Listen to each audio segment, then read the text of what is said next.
Tell me and I forget. Teach me and I remember. Involve me and I learn.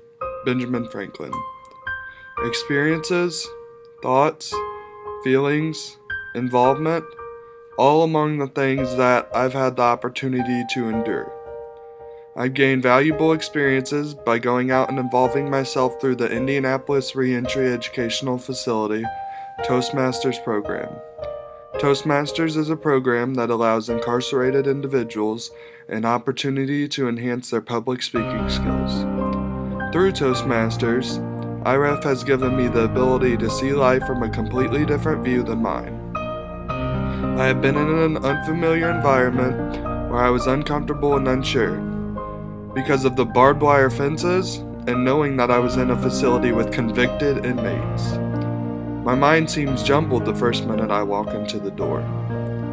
I met a group of unique people that have made some decisions that ended with them locked up. From Antonio Jackson, a seemingly calm man who gives the most amazing speeches about his grandma Pearlie Mae Jackson, to Nicholas Lee, an outgoing guy who talks about anything and everything he can think of. Antonio is one of the best public speakers I have ever heard. He can take the most boring of subjects and turn them into something mesmerizing. From the first sentence you hear out of his mouth, in what seems like every speech, you're instantly hooked by his genuine passion for what he speaks about.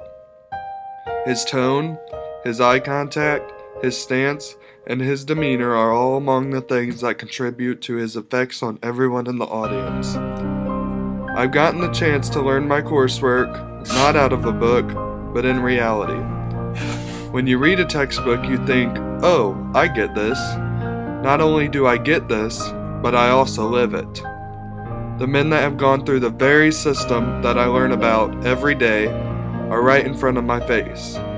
It gives me the opportunity to ask with my own mouth what it's like. Anton Cousins, a resident at IREF with a thick outer shell, spoke about his major lack of education.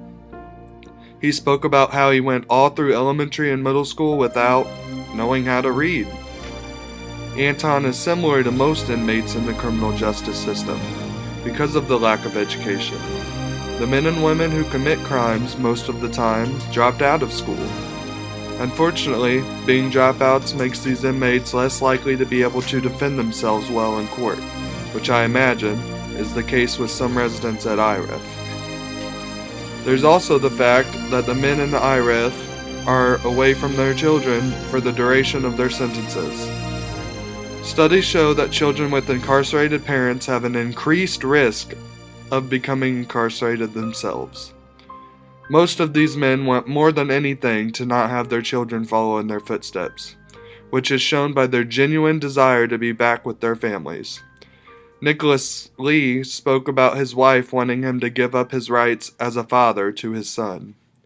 Nick refused to give up his rights and started to become educated about the rights he has as a father. This shows that Nick definitely wants to be a part of his son's life for the better. I have had the opportunity to reflect on things that I may not have otherwise considered, such as, what is my American dream? And why have I been so fortunate to be where I am today?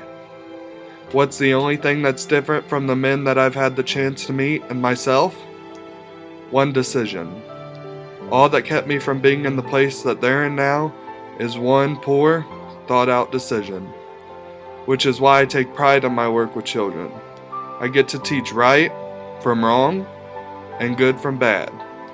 I try to be the best role model I can because I know that any one of the kids that I mentor can end up like the men in IREF.